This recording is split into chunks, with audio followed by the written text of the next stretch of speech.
student, welcome to my online lecture series of Basics of Automotive System. My name is Bhagyadeep Kalal from LJ Institute of Engineering and Technology. Today we will discuss the new chapter, that is the chapter number 6 and topic number 1. In this topic, first, that is a steering system. Various types of steering system we will discuss, and steering geometry we will discuss. What is the function of steering, what is the meaning of steering. Let me understand one by one. The first one we will understand the principle and layout of steering system. The basic aim of steering is to ensure that the wheel are pointing in the desired direction. This is typically achieved by series of linkage, rod, pivots, and gears. The definition itself, that the typically basic aim of steering is to ensure that wheel are pointed in the desired direction. That means whatever you want to move your vehicle, that is commanded by the steering. Okay, steering mechanism. This is typically achieved by the series of linkage, rod, pivot, and gears. That means the steering mechanism consists of three main components. First one is your steering wheel. Second one is a gear mechanism, which transfer motion and converted rotary motion into translatory motion. And third one is a linkage. Okay, various different type of linkage are used in a steering mechanism. That is the main part of the steering mechanism. Rod, pivoted, and all the linkages have a relative motion, and it is connected by the pivot point. So let's understand the principle and function. The important function of the steering system as follows. First one is with the help of steering system, the driver can control the vehicle however he wants. That means driver can control a vehicle according to their requirement. He can take right or left turn or straight, okay, according to his requirement. Okay, next, to steering provides stability to the vehicle on the road. That means steering is provided to grip or stability with the road. Okay, that is a traction. Next, it minimizes the tire wear and tears. By the steering mechanism, it minimizes the wear and tear of the tire. Okay, that means it increases the tire life. Okay. Next one is that it prevents road shocks from the reaching to the driver. That means whenever high shock or heavy shocks are come to the on the vehicle, that transfer to the steering mechanism to the driver. That is the reduced by steering mechanism. It prevents road shock from the coming from the road and reaching to the driver. Fifth, the steering provides self-rightening effect after taking a turn. That means the steering is provided us to self-rightening effect after taking a turn. That means it will comes automatically on its perfect path, or we can say straight motion. Okay, when turn is completed. Next, this is the components of the steering. First one is this is the steering wheels, and next is the steering column. Steering wheel is connected to steering column, in which steering rod is passed in steering column, which is connected to the steering gearbox. This is our steering gearbox. Various types of gearbox are attached here. That basically 4 types of mechanism which is attached in this gearbox. First one is a worm type. Second one is a recirculating type. Third one is a rack and pinion mechanism. This mechanism is used to convert the rotary motion, that wheel is rotates, or rotary motion is converted into the translatory motion, and motion is transferred to the wheel by using of steering gearbox. And it multiplies the effort. Okay, when you apply the effort on the steering wheel, that increases that effort by this gearbox. Okay, this gearbox is connected to the drop arm, or other name is a pitman arm. Okay, pitman arm. Okay, and drop arm. This drop arm is connected to drag link, and this is our hooks joint are used here, and it further connected to various types of linkage mechanism like tie rod. Okay, this is kingpin. This is our kingpin mechanism. Okay, this is our stub axles.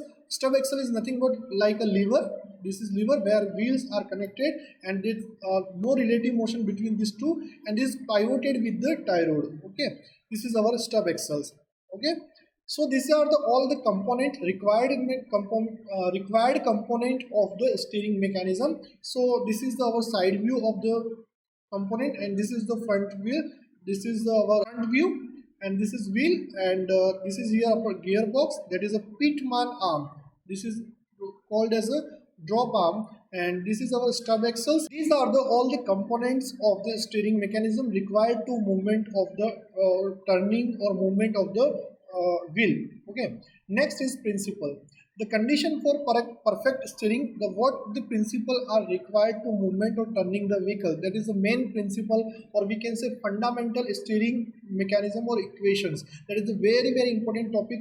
According to this, we are the two types of steering mechanism. One is the Davis mechanism and another is a Ackermann steering mechanism. So first of all, let me understand the basic equation required to for perfect steering. Okay, or we can say fundamental equation which derived here. Okay, why it is required condition for perfect steering. So what happens while we turning either on left side or right side? So in order to avoid skidding or that is slipping of the wheel sideways, the two front wheel must turn about the same instantaneous center I which lies on the axis of the back wheel. What happened, like if it is our four wheel, this is our four wheeler and these are the four wheel. When taking a left turn, okay, that stub axle comes here and this wheel is like there, and this is our two wheel is a motion left taking a left turn. So the eye center is here, like eye center is nothing but it is the imaginary point.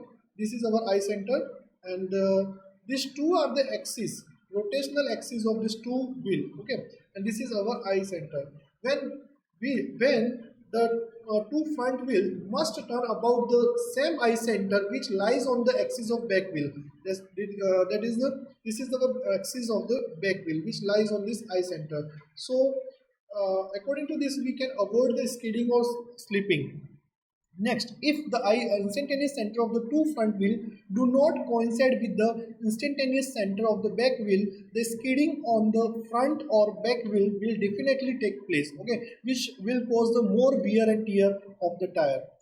Next, thus the condition of the perfect steering is that all the four wheel must turn about the same eye center. All the four wheel must turn about the same eye center. Eye center is nothing but it is the imaginary point about which all the wheel are rotates. If eye center are different, then vehicle will skidding or slipping will be occurs. Okay, that is effect is uneven tire wear. Okay, or tire life is reduces. So the axis of inner wheel makes a larger angle during turning, and the angle is subtended by the axis of outer wheel. So we can see by this example, if this is the front wheel, when we take a left turn, what happens? This wheel, the inner wheel makes a larger turning. That inner wheel, this is the inner wheel when we take a left turn. Okay, left turn, the inner wheel turning angle is larger than the angle subtended by the axis. That means the radius is less and here radius is more when taking a left turn. That radius of the circle is more. But both the two wheels have a same eye center when it takes. Suppose if like it like that. So eye center of this axis of rotation and eye center of this axis of rotation must coincide with the rear axles of the two wheel of eye centers. Okay, I hope this is understand these things. Next, principle. Instantaneous center is a point on a member which another member rotates around permanently or instantaneously. Okay, this is the GIF, the Ackermann steering mechanism. This is our eye centers. When it is a straight path, this is the eye center match on the rear axles of this eye center. Both eye center of these two wheels is like here and according to here. When it takes turn, where is eye centers? If it is left turn, the eye center is like somewhere here. Okay, and axis of like here when it takes left turn. Eye center is a point in a common between two members where the velocities are equal both in directional and magnitude. That means the velocity is in direction and magnitude, both are the equal, and it is an imaginary point and it is a common point. Next is principle. one is the derivation equation which follow the all steering mechanism. This is our main equation, how it comes. Okay, so let us assume that if vehicle takes a left turn, this is a left turn. Okay, this is dotted line shows the left turn. Okay, so I centers of this wheel is here and I center of this wheel is like here when it takes a left turn. Okay, so the angle made by this one is a theta and angle made by this one is phi. According to, we can say here this is theta and this one is a phi. That means inner wheel, this is inner wheel and this is outer wheel. This inner wheel makes a larger angle, theta is a larger than phi when it takes a left turn. So what happens if we apply the formula in triangle I, P and B, and another triangle is I, P and A. Okay, so apply the triangle law I, P and A, where cot phi is equals to AP divided by IP, or AP can written like AB plus BP divided by IP. So here this is cot phi formula where we applied in these triangles, and this is the cot theta. Cot theta where we applied in triangle IBP. I, B and P. According to cot phi, this is the BP upon IP, and cot phi is nothing but AP divided by IP, and we resolve this one and we obtain this AB is value C and IP is values B plus cot theta, and cot theta value is nothing but this is cot theta is comes on the left side. The main equation is obtained like cot phi minus cot theta is equals to C by B. What is C? C is nothing but it is the distance between pivot A and pivot B. C is the distance between pivot A, that is the distance. Okay, this distance between is known as a distance C. Point A and point B, this distance is a C. And what is B? This is a wheel based distance from point B to point here. So this is our point distance B, or we can say B distance is a wheel based distance. Okay, wheel based distance. Okay, so what is the effect? What is this equation said? Whenever it takes a turn on each and every point, this equation must be satisfied for correct steering mechanism. Okay, for correct steering mechanism. If this equation is not satisfied, that means your vehicle will be skidding. Okay, this is the fundamental equation for the correct steering. If this condition is satisfied, there will be no skidding of the wheel when the vehicle takes a turn. Okay, so this is the most important equation. Cot phi minus cot theta is equals to C by B. Okay, so according to this principle, we have a two mechanism which satisfy this equation. First one is a Davis steering mechanism and another one is a Ackermann steering mechanism. But the problem in Davis steering mechanism is this: it is both are the 4-bar chain mechanism, but in Davis mechanism, two pairs are sliding pairs, so that due to sliding friction occurs, and every time sliding pairs are changing. So that's but advantages of Davis steering mechanism is that it satisfies the steering or fundamental equation at every point, but it is not used practically because the Davis mechanism have a sliding pair. That is the main disadvantages. But in Ackermann mechanism, all the pair are turning pair, or we can say pivoted. Okay, and this mechanism is applied behind the front axle.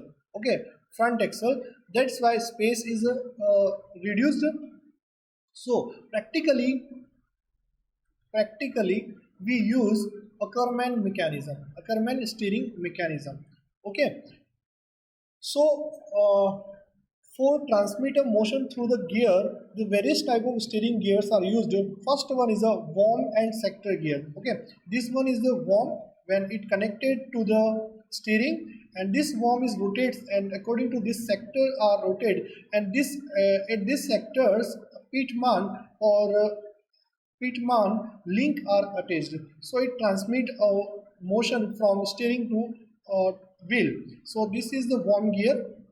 Worm gear is nothing but the threaded are provided, or the teeth are provided on the long shaft, that is a worm gear. Okay, similarly this is the worm and roller type. This is the worm and roller type, and this is a recirculating ball.